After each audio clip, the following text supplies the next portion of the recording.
Après des rétrospectives sur entre autres Simone Signoret, Lino Ventura, Romy Schneider, Yves Montand ou Alain Delon, revenons aujourd'hui sur la carrière d'un autre monument du cinéma français, Annie Girardot. Alors, c'était qui, ou plutôt c'était quoi, au juste, Annie Girardot? Voici notre réponse subjective en 10 petites madeleines.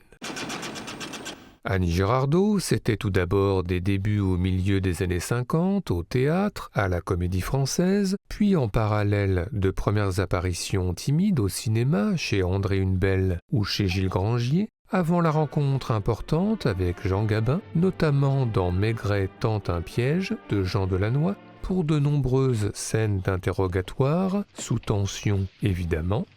Mon mari dort. Ne le réveillons pas, du moins pas tout de suite. J'aurais peut-être à lui parler aussi. Alors, rien, pas de nos petites histoires. C'est privé, ça, nos petites histoires. C'est secret. Jeune femme peut avoir une aventure, ça ne regarde pas la police judiciaire. La police judiciaire? Eh oui. Et puis en 1960, vient le grand film Rocco et ses frères de Luchino Visconti. Soit la gare de Milan, sur le quai la famille Parondi, avec notamment Simone, alias Renato Salvatori, et son frère Rocco, alias Alain Delon. Puis les combats de boxe, puis l'idylle entre Renato et Nadia, alias Annie Girardot, une idylle à l'endroit à l'envers, comme un mauvais présage. Tu sais, j'ai très sommeil. Je te l'ai déjà dit d'ailleurs. Tu t'en vas? Et effectivement, bientôt une autre relation secrète avec Alain Delon dans les voitures. Oh, mais tu es tout chaud. Tout chaud. Écoute, calme-toi, je vais pas te manger. Puis une relation secrète encore plus précise dans les terrains vagues, avant la découverte et les coups, puis le viol et les larmes pour l'une des scènes les plus déchirantes de notre histoire du cinéma, surtout sur la musique éternelle de Nino Rota.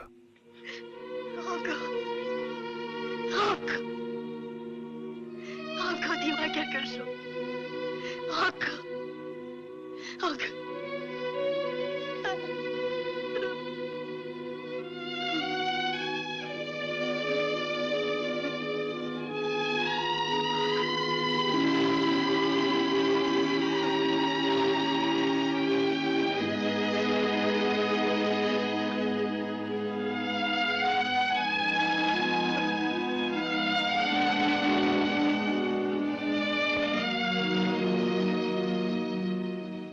Annie Girardot, c'était ensuite au début des années 60, un film signé Gérard Houry et un autre signé Roger Vadim, et puis l'Italie encore, avec des films de Mario Monicelli ou de Marco Ferreri, le mari de la femme à barbe, qui fait scandale au Festival de Cannes, où Annie Girardot incarne une femme à barbe qui développe une relation plutôt malaisante avec son mari Ugo Tognazzi, lequel l'exhibe dans les foires comme un animal.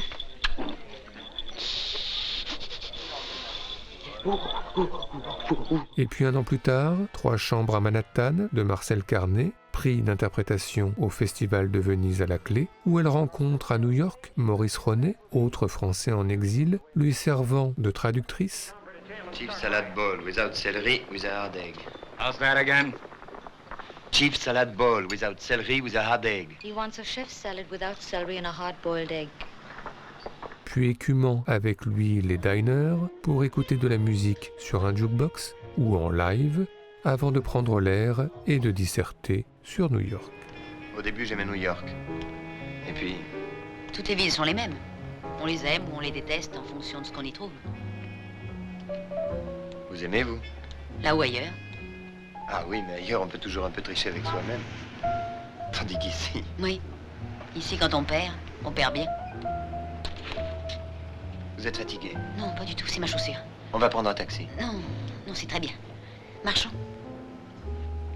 Annie Girardot, c'était ensuite, dans la continuité des années 60, l'Italie toujours, avec un film d'Alfredo Gianetti et un film à sketch de Luchino Visconti, encore lui, mais surtout, en 1967, la rencontre décisive avec Claude Lelouch pour Vivre pour vivre. Soit Annie Girardot et Yves Montand, couple en crise, cela se voit au restaurant, ou cela se voit au musée. Avant les révélations et les larmes dans un compartiment de train. Elle s'appelle Candice. Alors la solitude et la vie à distance, par écran interposé. On peut se demander aujourd'hui si l'on ne désire pas agrandir ce tunnel aux dimensions d'une impasse internationale. Avant une hypothétique tentative de retour. Tu as changé. Oui, je suis très différente. Mais quelque chose, effectivement, a bel et bien changé.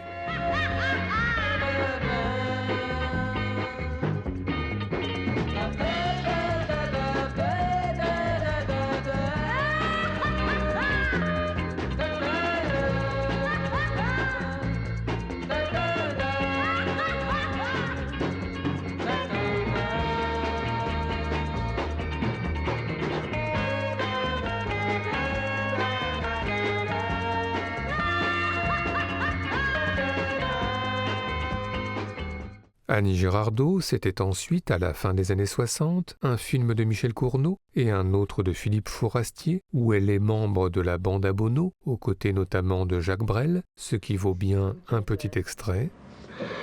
Moi, je dois être là-bas. Oh, bah dis donc, t'as vu la tête qu'ils t'ont faite. Regardez. Ah, moi je t'aime, t'es plus beau au naturel, dis donc. Et puis en 1969, les retrouvailles avec Marco Ferreri pour Dillinger est mort, avec une nouvelle relation trouble, mais cette fois avec Michel Piccoli.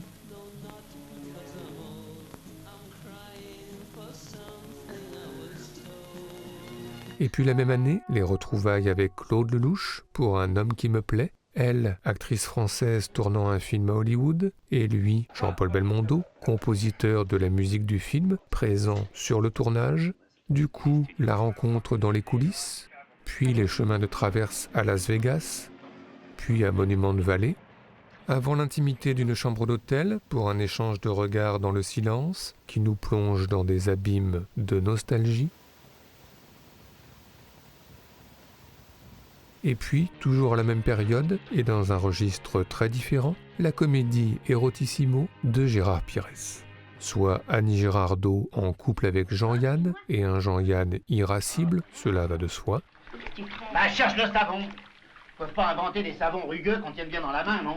Puis Annie Girardot qui passe devant des panneaux publicitaires géants, puis qui constate l'uniformisation de la presse papier.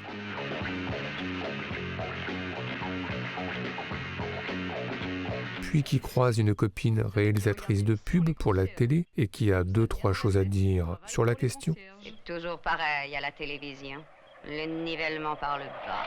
Bref, la société de consommation qui commence à tout envahir jusqu'à transformer Annie Girardot en starlet pop, le temps d'une chanson et pas n'importe laquelle, La femme fossile composée par Michel Polnareff. J'avoue que j'ai des défauts. Des faux airs et des fossiles. Je suis la femme fossile. Je me conjugue au plus que parfum et je vis. Annie Girardot, c'était ensuite, tout début 70, une comédie d'Édouard Molinaro aux côtés de Philippe Noiret et une autre de Michel Audiard, réalisateur, mais aussi Les Novices de Guy Casaril, où elle forme un impayable duo avec Brigitte Bardot. Gardez le paquet. Bah faudrait savoir, tu fumes ou tu fumes pas? Je fume pas. Oh, bah alors. Et puis à la même période, un film qui fera scandale, Mourir d'aimer d'André Cayatte, inspiré de l'histoire vraie de Gabriel Russier, elle, prof de français, et lui, lycéen, avec un rapprochement lors des manifestations de mai 68, avant les conflits bientôt dramatiques avec la famille. Eh bien, tu viens? Tu viens? Non. Elle reste là. Si elle reste ici, je ne monte pas. Sors de cette voiture et rentre. Viens. Enfin la même période, un film encore jamais cité dans Bleu Up, et on se demande bien pourquoi, La vieille fille de Jean-Pierre Blanc, où dans une station balnéaire, elle entretient une jolie relation avec Philippe Noiret, encore lui, une relation qui avait pourtant plutôt mal commencé, avant de prendre forme lors de promenades en bord de mer, et avant de jolis adieux sur un quai de gare, où Annie Girardot n'a peut-être jamais été aussi belle. Je voulais vous remercier. Et de quoi, grand Dieu? Eh ben, si.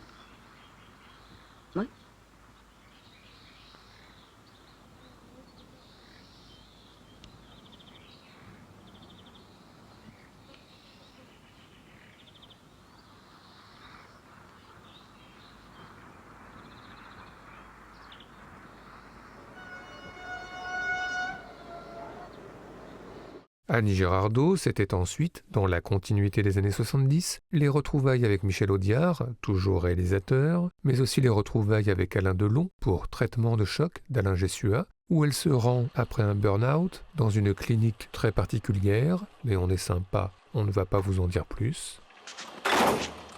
Qu'est-ce que vous voulez encore savoir? Et enfin, toujours à la même période, La gifle de Claude Pinoteau, où elle est la mère d'Isabelle Adjani, exilée en Angleterre, qui reçoit la visite impromptue de sa fille et son petit copain. Avant les retrouvailles forcées avec son ex-mari Lino Ventura, retrouvailles tendues évidemment. On aurait pu me prévenir quand même, non? Ah bah moi aussi. Ils sont arrivés comme ça tous les deux hier soir. Il, qui ça, il? Bah avec son... Enfin je sais pas comment tu l'appelles. Mais je l'appelle pas, j'appelle personne, je veux savoir avec qui elle est, qu'est-ce qu'elle fait? Ah écoute, ne crie pas comme ça, moi j'ai plus l'habitude. Mais heureusement, un début de réchauffement. Tu m'en veux pour Isabelle? Non, plus maintenant. Et enfin, un échange de regards indécis à la gare, entre crainte et espoir, qui là aussi nous plonge dans des abîmes de nostalgie.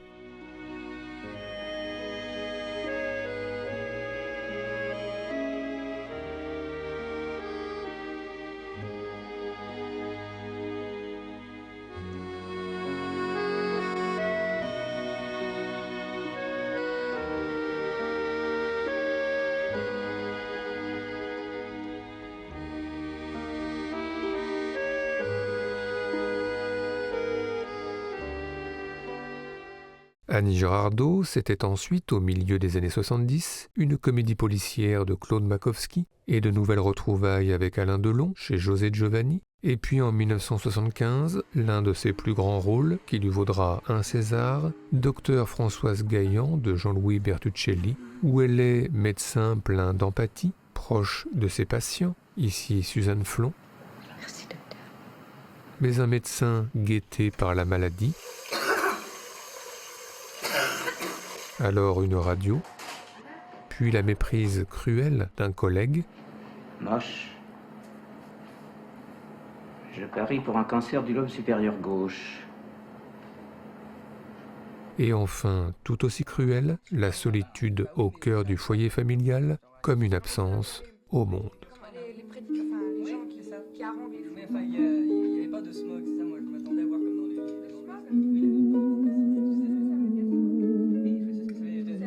C'est la contraction entre smoke, mais il faut éliminer le smog, tu sais ce que c'est? Éliminer le smog?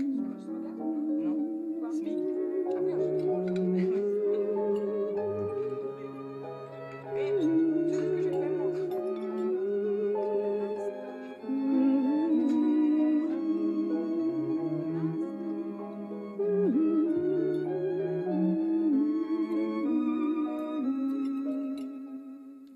Annie Girardot, c'était ensuite un virage prononcé vers la comédie, avec des films signés Nicole de Buron ou Édouard Molinaro, encore lui, mais aussi un diptyque signé Philippe de Broca, où elle retrouve Philippe Noiret au cours d'une scène très Le Cornio.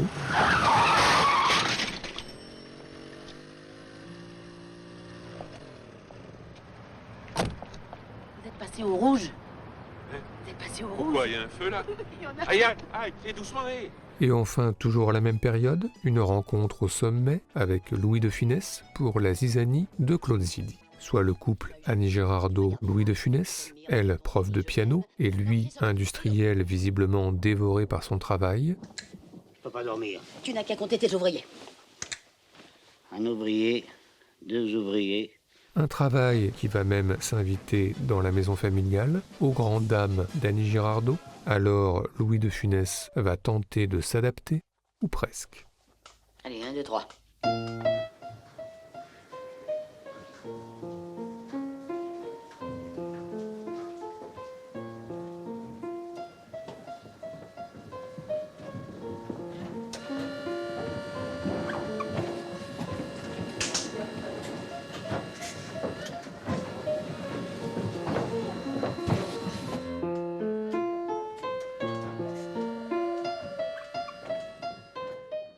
Annie Girardot, c'était ensuite des années 80 plus délicates, marquées par de nombreux échecs, à commencer par celui hors écran, du spectacle musical Revu et corrigé, de Bob Decou et Catherine Lara, mais aussi en 1984, un retour manqué à l'écran dans un film noir d'Alain Bonneau. Alors commence pour l'actrice une longue traversée du désert, seulement ponctuée par quelques apparitions chez Bertrand Blier ou chez Claude Lelouch, avant un retour en grâce inespéré dans Les Misérables, Claude Lelouch toujours, ou pendant l'Occupation, elle cache Michel Boujna dans la cave familiale avant de développer avec lui une jolie relation.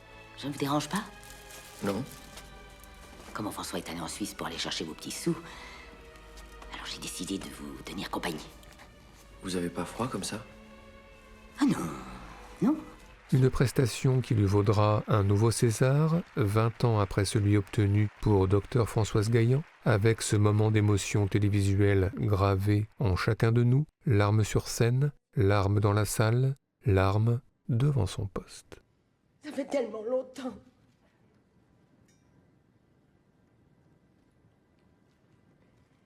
Je ne sais pas si j'ai manqué au cinéma français, mais... à moi, le cinéma français a manqué. Follement. Éperdument. Douloureusement. Excusez-moi. Annie Girardot, c'était enfin des années 2000, marquée par la maladie d'Alzheimer, ce qui ne l'empêche pas d'apparaître dans des films de Daniel Duval, de Jane Birkin ou de Richard Boringer, sans oublier 2 seconds rôles marquants chez Michael Haneke, dans Caché, mais surtout dans La pianiste, pour une relation très tendue avec sa fille Isabelle Huppert.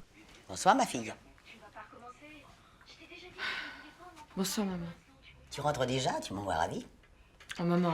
Et puis en 2005, et nous en terminerons par cela, l'une de ses dernières apparitions à l'écran, dans Je préfère qu'on reste amis, où le duo Toledano-Nakache évoque sur le ton de la comédie la maladie de l'actrice, avant un moment plus intime avec Gérard Depardieu pour un tout dernier face-à-face de géant. Il n'y a plus de début. Comme ça, je suis prête. Ah, d'accord. Vous savez, quand je serai partie, il n'y aura plus que vous. Je peux vous demander un service? Bien sûr, oui. Ne laissez pas tomber. Je ne laisserai pas tomber.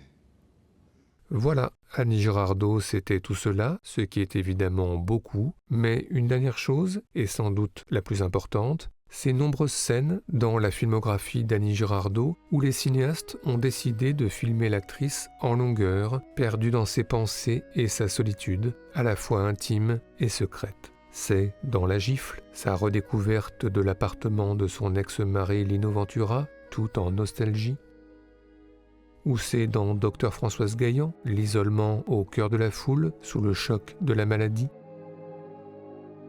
Et puis il y a enfin, et surtout, nous l'avions soigneusement gardé pour la fin, Les derniers instants d'un homme qui me plaît, de Claude Lelouch, qui a décidément si bien filmé Annie Girardot, les retrouvailles peut-être, peut-être pas, avec Jean-Paul Belmondo, à l'aéroport de Nice, une scène dont on se demande bien pourquoi elle n'est pas plus centrée dans l'histoire du cinéma, avec ce paradoxe que nous aimons tant, le lyrisme de la musique de Francis Lay qui emporte tout sur son passage, et dans le même temps, la retenue d'Annie Girardot qui contient envers et contre tout, au bord du rire, au bord des larmes.